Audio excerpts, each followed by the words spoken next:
everybody. Welcome to another Messaging Maven event, this time on strategic segmentation for effective commercial messaging. It is an absolute mouthful, but luckily this time I don't have to talk about it in majority myself. I am joined today by Daniel Selde. And Daniel, tell us a little bit about you. It's great to have you on. Hey, thank you for having me. My name is Daniel. I've been working in marketing for more than 12 years now, in many different places, also in Tanzania, Dubai, Amsterdam, Berlin, and of course also here in Copenhagen. Currently, I'm working as an advisory board member for various companies, where I'm really focusing on setting up and select the strategic architecture for marketing. So from a day-to-day perspective, from that, I'm also working a lot with strategic segmentation in order to understand who to play with, commercial messaging in order to understand how we play. So yeah. Cool. So, okay, let's start off from the very start. What is strategic segmentation? Dumb it down for me. Yeah, it's a good question. I will say that the basic understanding of strategic segmentation, it's a way, it gives the way of structure the market and a way to observe the market that you're operating in. It's really about understanding how you can integrate with your winning zone with the different segments. And really a 7-star, so like a 7-star segmentation strategy should give you some indications of three crucial elements. First of all, where the market sizing is the largest and growing the fastest in the market. Sometimes from a market sizing perspective, you can understand your segments as certain value pools where you can find the most value in terms of allocated resources and how to do your prioritization of the segments. Another element is really to understand your competitive landscape, to find a segment from where the competitive landscape is at least intense. And the last thing about overall segmentation strategy is also a way to find how can select the best match between your customer needs and the service that you are providing. In sense, it gives you a case or a framework of finding the sweet spot for your companies to increase your chances of winning. So basically, you could say, if you cut to the chase, a proper segmentation strategy really give you an outlinement of understanding your target segments, their customer archetypes, and in the sense of transforming all that knowledge into value, you incorporate it into your commercial messaging strategy by using pain and gains and jobs to be done framework. So that is really the more high level understanding framework of what is strategic segmentation. Yeah, I like that because, I think most of us are used to the idea of segmentation from the perspective of, it being from one side, just, age groups and what they like, et cetera, but that's just sort of who my messaging would work with. But I especially like the two first points, and I've heard those a lot less, which are market size and where your competitors are less active. So adding to that strategic aspect and building onto that more effectively. So, continuing on from there, tell me a little bit more about it. What goes into it? What's the practical aspect of it? The practical aspect is really like to know from a company's perspective why it's important to have a clear strategy for your segmentation. In some way, give you examples like a certain North Star aspiration framework, enable people in the organization to answer the magic questions such as why, what, and how. For example, like how to engage, why you prioritize like with you, what to say to the different segments. So most importantly, it gives a certain way of unifying your different commercial teams because you have a shared way of thinking about the way you do your segmentation and commercial messaging and engage with your audience. Mm-hmm. And how do you go about it from a purely practical perspective? So if I'm starting from scratch, from zero on strategic segmentation, what do I need to start from? Where do I go? What's my track? What's my plan? Yeah, I think really the key concept is looking into your market to understand which market are you operating into. Then you have to try to understand and put the market into certain boxes, which you can call segments, in order to define your way of approaching those kind of segments. You can't really focus on an entire market. It would be ineffective. You cannot tailor your commercial messaging. You cannot align a knowledge share of what is working the best across your commercial divisions. So I would think to do a segmentation strategy is really to give your company a kind of direction in order how to operate. First of all, what to do in your marketing, what to do from a sales perspective, what to do in a customer success perspective. but also more in the sense of your product development. If you have certain segments with a high value who are asking specific product requirements, you can also put it in a perspective from a more product development relation. Mm-hmm. So taking for a second a very zoomed out perspective on this seems like it ties very much into the vision as well. And I can understand where strategic segmentation can take its point from a company's vision, but does it also go vice versa? So once you actually understand strategic segmentation better, you understand your market better, where you should be going, you understand the value proposition, you understand where competitors aren't. Should that feed into the overall company vision as well, and where you go in direction as a company? Or are those, not that necessarily intertwined? Yeah, I would say there's definitely a cohesion between what you're saying here, because it's really set a direction for this. It's just set a direction for where we're going as a company. It will really help your people to apply to the answer. What are we doing, and why are we doing what we're doing? So it's really giving us a certain direction and a framework to guide you forward as a company. Mm-hmm. Good. Okay, so what's next? Let's say we have those things, down. We're starting to get into the nitty gritty. We have our first segments. What would you do next? Yeah, I would say I'll be looking into, it's a bit about how you're clustering customers into segments and defining their archetypes. There are a lot of frameworks for this, and there's no right and wrong. It's really all depending on the domain that you're operating in. I would first say the way that we usually do our segmentation strategy is through an integrated perspective, where we're including something that's called a customer lens and a product lens. If you look from a more product lens perspective, that is something you mentioned in the beginning. That is where you're looking into the firmographic and demographic of your markets to define your segments. Where firmographics is about your company traits, such as like it could be company size, industry size, and location. Where demographic, it's more about the individual traits such as age, gender, education, and income. So that is really from looking from a segmentation perspective, incorporate into a couple lens way of doing it. What we do is we usually combine it, so we also include something called the product lens perspective. It is where you're looking into how the product actually using the product. Sorry, where you're looking into how the customers are using your products, to understand the uses of your product from a more, product development perspective, to keep developing your product in the right direction, to have the attributes that your segments they want. So that is really, so what we usually do is we try to find the best combination between the customer lens and the product lens. But of course, it's really depending in the market and the company you're operating in. I'm sitting in the advisory board in a company where we, for example, are focusing a lot of demographics, because we look a lot into to personal income, for example. That's an important thing for our company strategy.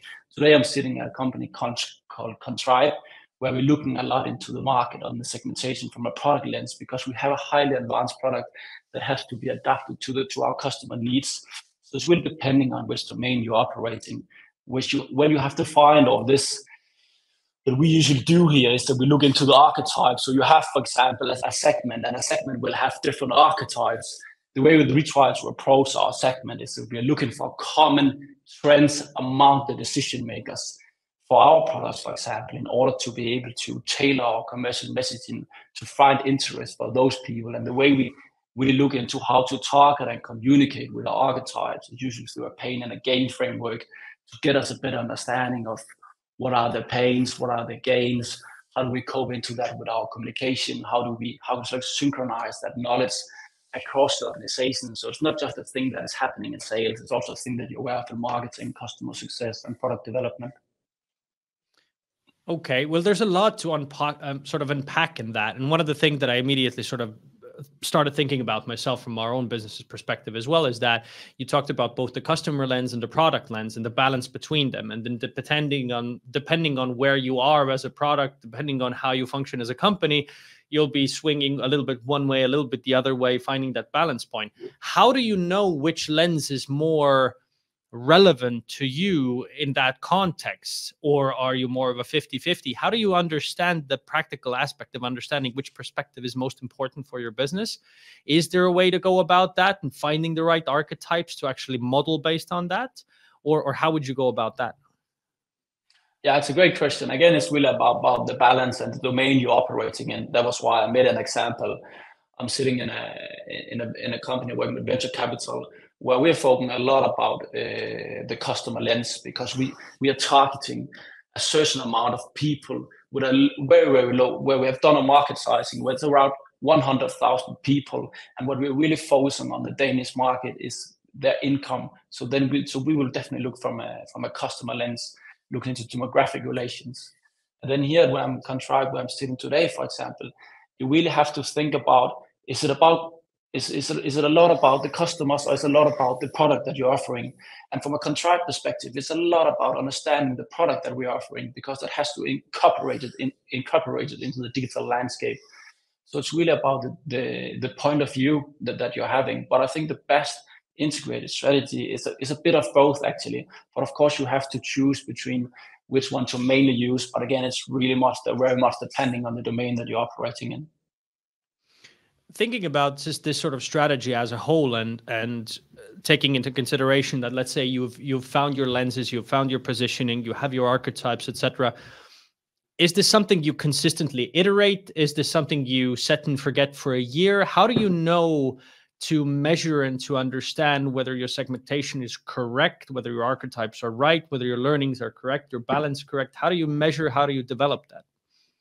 Yeah, I think it's really a great question, because I think that segmentation strategy, commercial messaging strategy, I think the way you should look at it is everything else in a company.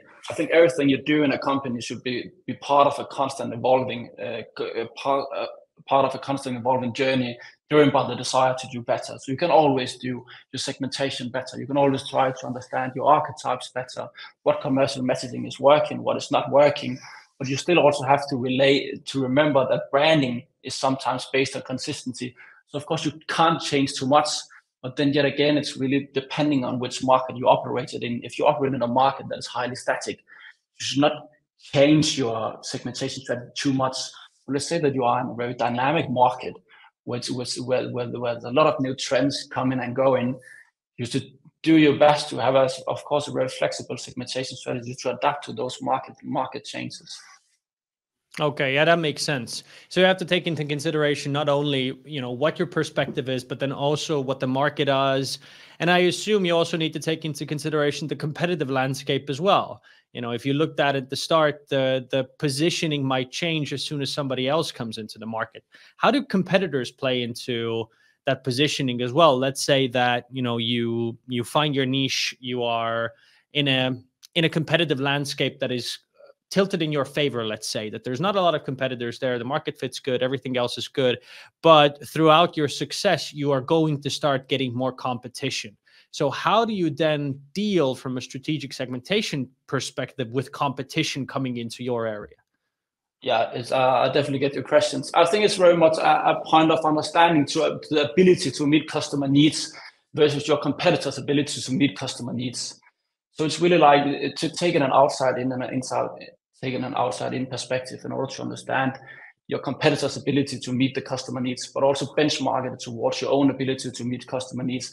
I think that gives you a direction of a certain prioritizations to really know which to focus, who to focus on, and what not to focus on. Okay, that makes sense. I like numbers. How do you measure all of this? What are the KPIs you'll be looking at? How do you understand if your strategy, if your strategic segmentation strategy as a whole is functioning as it should? I mean, the obvious one is, you're either making more money or making less money, but what else? How are you going to actually measure this on a granular level and understanding the success and effect of that? Yeah, that's also a very good question. I think one thing, you can look a bit about like I think it's about first of all I think it's like, how do you bridge your segmentation strategy to work both for marketing and sales division, for example. I think it's really much about, like, first of all, you set up a governance structure to define roles, responsibility, decision mandate, some kind of center of excellence, which help you define, how can you say, like, a shared KPI framework. I think that's a very important understanding and learning I'm doing from this is, for example, that you can have a marketing team, let's say, of 15 people. For each individual, they have a different point of view of what does good look like. So it's really about defining a KPI and framework that can unify the way that people, they understand what does great look like actually. So to really answer your questions, let's say marketing, they're looking a lot at, how can you say, like it could be MQLs, for example, where sales might be looking a bit more into SQLs. But I think it's really much, in the sense, it's all about revenue, right? It's not so much about how many MQLs you have, how many SQLs you have, but it's really about finding some common KPIs which both marketing and sales can align on. And if you're doing it highly advanced, it's also including customer success, for example. That could be looking into churn rate, for example, there. So it's really about unifying the ways that you understand KPIs and what does great actually look like in your company, from both the perspective of the sales team, the marketing team, customer success as well. Yeah, especially like the fact that, when we quite often talk about marketing strategy, especially if you're in a market or an area where the marketing practices aren't as current as they could be. Should they say it that way? A lot of people, when they consider marketing strategy, they just think about the marketing team and forget about the cross-functional collaboration between sales, between customer success. For us, it's also collaboration between procurement teams, between the connectivity team on the wholesale side. So there's a whole swath of different types of touch points and teams that need to work effectively together to make sense of this strategy. Do you have any tips or tricks how to make that bridging as effective as possible? Yeah, first of all, what I mentioned a bit briefly at the beginning, it's a bit about like setting a governance structure, like define roles, responsibility, decision mandate between marketing and sales, and from time to time also customer success. But what we usually do in our situation is we set up a center of excellence. Actually, like we appoint 2 to 3 people responsible for making sure our segmentation strategy has been brought into life, put into execution between marketing and sales. So like we appoint some people who are, like, what can you say, responsible for fostering a cohesive and effective operation between your commercial operation. A bit more like operational, you can also do like cross-functional workshop between sales and marketing. I think let's say you have a lot in a company, you have something that you usually call sales role play, for example, but they're not included in marketing. It could be super interesting to have role plays between sales and marketing so you can understand the different side of the tables. And I think that is really what's leading to a shared understanding of how you should operate with your segmentation strategy, which in the end will give you a certain KPI framework, which we all can align on between marketing and sales. So we become more unified in the way we are thinking. I think a constant battle that I've been seeing is that marketing, they don't like salespeople, and salespeople don't like marketing people. So that way of how can you like have cross-functional workshop, feedback loops, and plan meetings, I think is really a good idea in terms of how to build a bridge between marketing and sales to incorporate your segmentation strategy probably across the entire company. Does it make sense then to look at, business in a way still from the old lens of having sales and having marketing, or should we start thinking about building a completely unified team that is, I don't know, an inbound team, outbound team, revenue team? Should we be looking at that direction and forgetting the old adage of sales and marketing? Yeah, I would actually love to, but I think it will cause a lot of drama. I think you have to remember that there's a lot of old sales guys out there who do not even know that there's something called digital ads, for example, digital marketing. But the way that I understand, how can you say, like sales and marketing, I just see it as a commercial unit. Actually, I don't think about marketing as marketing and sales as sales. I'm more thinking about it as a commercial unit who are working closely together throughout your sales cycle. So I actually think that that's a super great question, and I think that might be something that will happen in the future, where you're not so much focused on this person is in marketing, this person is in sale. And another thing about that how do we build a bridge between all this? I think sometimes from an organization perspective or a company perspective, you might have a large office and sales are sitting somewhere in the corner, and marketing is sitting in another corner, and we only see each other at a Christmas party, and we don't talk together because we don't like each other actually. So it's more like making a climate for people that make this work, and maybe let marketing and sales be sitting next to each other sometimes. Sometimes you can also do it, definitely helpful from a marketing perspective, like do ride-alongs Ride-alongs is where I could, for example, join a guy from your team in a sales meeting to understand, so what is actually the dialogue here? And then I can transfer that knowledge into marketing. So I would say there's so many things about what we could learn from each other. I think no sales team really have an understanding of what campaign is actually working the best right now. But from another perspective, from a marketeer, I don't think we have any idea about what is working when you have the actual sales meeting that we generated from a marketing perspective. So I think that's a lot of things that you can do. Yeah, that's a new interesting nuance, especially when I've taken both my marketing people and I've taken salespeople along with me to events. And when you have to do face-to-face networking, you gain a completely different understanding quite often of an industry and how it functions, how people in it function. And at the end of the day, if you consider whether you consider marketing or sales or customer success, at the end of the day, everyone's working with people towards the same ultimate goal that the company has. So it makes a lot of sense that they are collaborating as effectively as they possibly could from that perspective. And maybe, a future of a commercial team or a product commercial unit just makes a little bit more sense than this classical sales versus marketing. But what you're saying there is I completely agree, because like after COVID, the way sales they are operating, it changed totally. Now people that are virtual salesmen, they see the same interface, they see the same data as a marketeer, more or less actually. So you're operating in the same landscape. So you really now have the framework to get along and to have a more cohesive collaboration. So I think the time is really now where you can say like, should we still think about marketing as marketing and sales, but also should we think about more as a commercial unit? But of course, it is a question depending on the market and the company you're operating in, of course. But yeah. Cool. Okay, so we're drawing to a close. Any tips or tricks for people who want to get into strategic segmentation? Any things to avoid? Something that immediately pops to your head? I think that's a common mistake, and that is actually done by very, very senior people out there. If you have to go to market strategy, for example, right?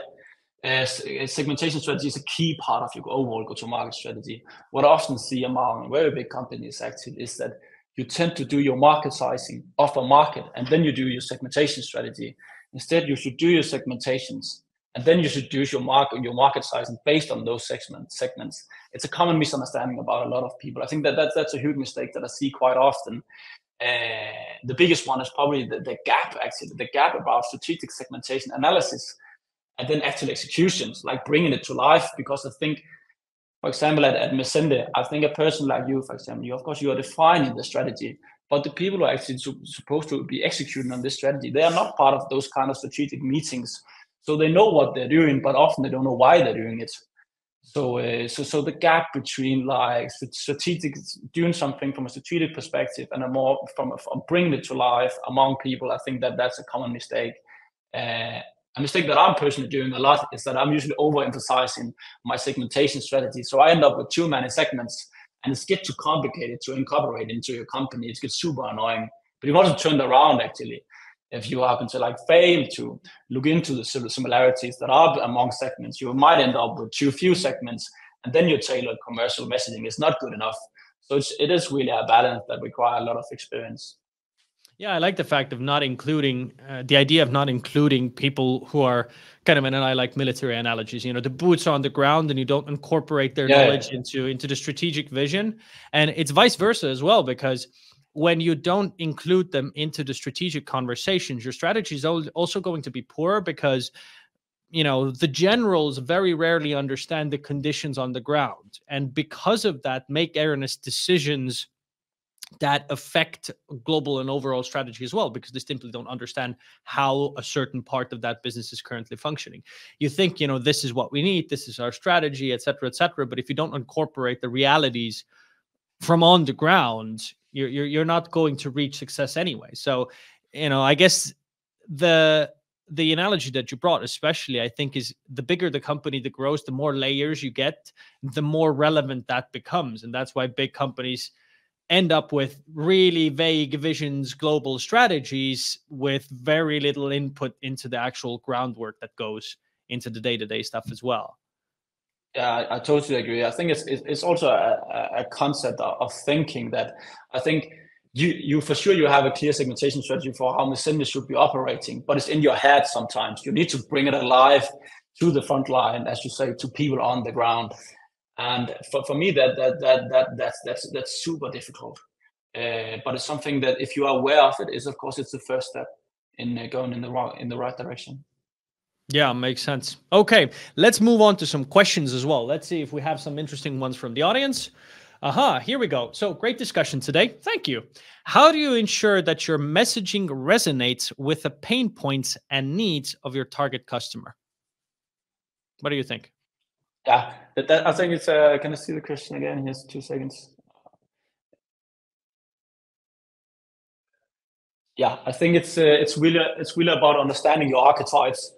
Understanding the archetypes. For example, that you can use a framework called jobs to be done, pains and gains. I usually focus on the pains and the gains. So let's say that you have you have an archetype. It might be a CMO. He or she would have some pains. Instead of listing up like 20 or 30 pains, just define the 5 crucial, the 5 most crucial pains that you want to solve. And it goes the same thing about gains. Only focus on the 3 to 5 most crucial gains that you want to incorporate in your commercial strategy.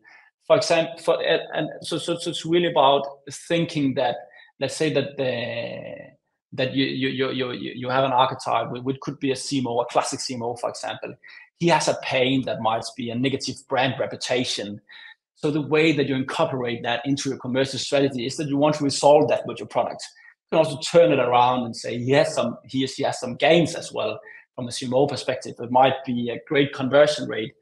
The way that you incorporate that as a gain is that it's something that you empower, whereas a pain is something that you have to resolve, and you will have to think how to incorporate that in your communication strategy when you engage with your target audience. That makes a lot of sense. I like to look at the same thing in my mind. The first analogy that came to me is from a product perspective of how do you find out that a problem is actually a problem? Because if you ask somebody for their problems, they'll have a ton, but it's the ones where that problem is already in the roadmap, or that pain is already, they've already found some way to duct tape that thing together and try to remedy that pain. That's the ones that people actually care about and worry about. You can have a list of 30, but they'll only care about 2 or 3 ones that actually make sense. So I think that makes a lot of sense.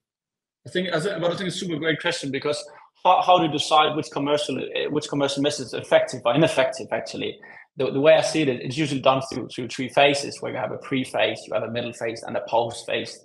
The pre-phase is where you're in production brainstorming mode, where you're trying to define what should be our commercial messaging in order to target our audience, and it's very much based on assumptions.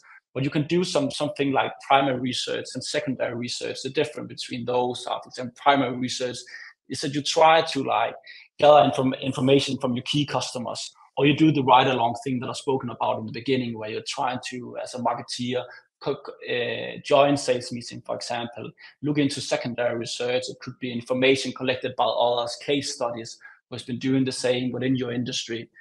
So that is really a pre-phase where you start, how do we define our commercial messaging actually? But really, what's really interesting for me is definitely the post-phase. So if you see marketing from a more holistic perspective, or general marketeer perspective, you can go and say, you usually have your campaign, you have your ad set, you have your ad. In your ad, this is where you have your commercial messaging. So you can go back to your SEM system and say, okay, we got from Facebook, we got 100 leads, for example. But it was the 10 leads that came from this ad where we did say this that actually became paying customers. So that is really a way to connect commercial messaging with marketing from a revenue-oriented perspective. So I think that there are definitely ways to find conclusion in what is our right commercial messaging, because it's also a question would you like to have commercial messaging that are giving you a lot of leads, or would you like to have commercial messaging that are giving you a lot of revenue? So marketing in the end becoming more than just a support function for sales. Yeah, I especially like that last part. Let's see, what else are we asked? Thank you for the interesting insights. What advice can you give to someone operating in a highly competitive market or highly competitive markets where it's hard to find a sweet spot or differentiate? Yeah, that's a good question.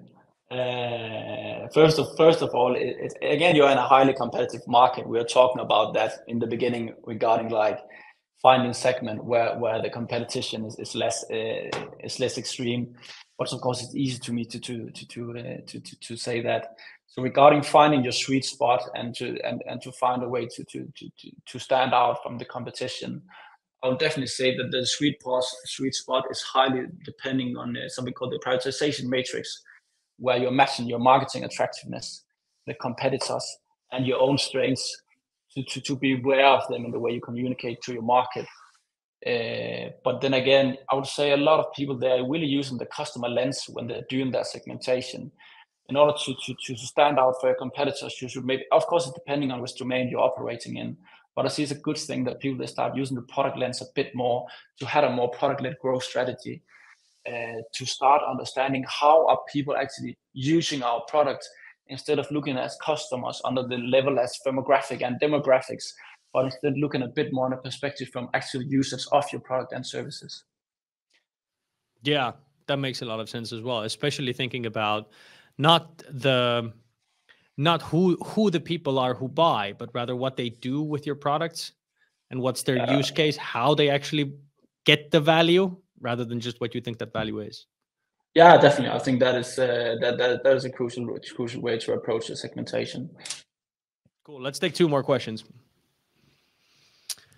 Daniel, in your experience, how challenging is it to bridge the gap between sales and marketing? From 1 to 10, I would say it's a 5. If you ask me like 10 years ago, I would say it's a 10. But it's really a way of thinking from a more virtual perspective that salespeople, they have to be a lot more data driven now because they're operating in the field of virtual selling. So they have to get familiar with the digital landscape that you're operating in. They're operating more and more on the same playground as marketeers. So we get a more cohesive understanding in the way that we operate. We are not that different anymore. So I don't think it is super complicated, but it really starts by having those cross-functional team meetings. It also starts by looking into your organizational setup from a more practical perspective. Where is marketing sitting in the organization? Where have you placed the marketing team? Where have you placed the sales team? So I think that's it. For me personally, it's not super complicated anymore. But I also grew up with digital tools. If you ask my father, for example, who's more or less 100 years old, he has no idea about what's happening in marketing anymore. And he never had an idea about what it is. He thinks marketing is a TV commercial. So it's also about the education perspective, for example. Like I think that is an underestimated element, that I'm not so good at selling, but I'm super interested in what is actually happening in the sales department. But it's not a common thing that they educate me to understand more. What are we actually doing from a sales perspective? And the same thing goes for salespeople who are interested in marketing. I don't think marketing, they are doing enough to educate salespeople to understand what are they actually doing, what is working here, why are we doing what we are doing. So I think an educational element is crucial to build this bridge. I like that. I especially like the fact of becoming a much more data-driven sales machine in a way, and actually taking that step forward in understanding what you're doing, getting revenue operations into it these days, understanding how we're doing, where we're doing. It's going away from that you hire a salesperson because they're sort of a sales rock star, and you get into a system where you can take intelligent people who are good at building relationship and you can teach them how to most effectively sell, instead of finding some, the classical 90s Mad Men sales guys and trying to go down that route. Yeah, I don't think that's a really, really good one. But I think especially like if you look into your marketing programs tailored for different segments, you might get a segment in, and that is your setup in the marketing team where you have a structure for each segment. But then when you move on to the sales team, they're only looking at AR. They're usually not looking at the actual segment. So if you had an alignment strategy of how to operate with your segments across marketing and sale, I think you'll become much more effective. And if you have a sales guys who specialize in a certain segment, he become much better by time, and he will have a much easier way of understanding how did this segment actually come in from a marketing perspective as well. So I think there's a cultural element from sales team with regards to how do they organize the dialogue with the archetype, with the different customers? Do they do it based on ARR? If you have a high potential ARR, do you get to the most senior person in your team? I think maybe you should look a bit more into, you have 2 to 3 person in your sales team who are highly experienced in talking with this segment. So you do not just base everything on expected ARR and the customer size, but a bit more a clear segmentation strategy through our marketing and sales, but also in the end to customer success, because customer success, they usually have the dialogue with a lot of different customers. But if a customer success person know that this is in this segment, they usually know this is the pain and the gains that we have to be aware of. So that's this. I think that's a great way to think about this as well. Yeah, makes a lot of sense. Cool. Let's go for the last question as well. Sometimes segmentation is overwhelming. How do you pick what solution is right for you?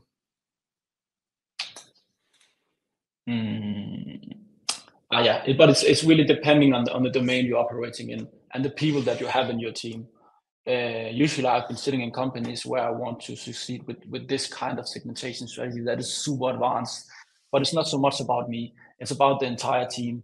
So the way that you really define what segmentation strategy is the right for you, it's also about looking from an inside out perspective, seeing the people that you have in your organization, and from hereby defining like, okay, so what is the right segmentation strategy? So I think a lot of people sitting in a C-level position have a tendency of thinking, what do they want, which is usually highly advanced, instead of looking what do people on the ground actually want, what can they go into, how can they work with that.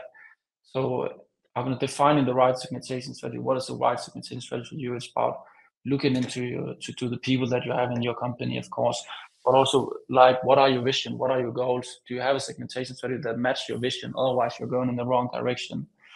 And so yeah. Yeah, I guess that makes a lot of sense, especially the part where, you know, your segmentation strategy from top down also needs to take into consideration what you can actually execute on. Because if you build your segmentation strategy for a company of 100 people and you have 20, you're probably not going to be able to actually capitalize on that strategy. And hence you might think the strategy is wrong. Well, the strategy might not have been wrong. It's just the way you approach it has been erroneous from that perspective.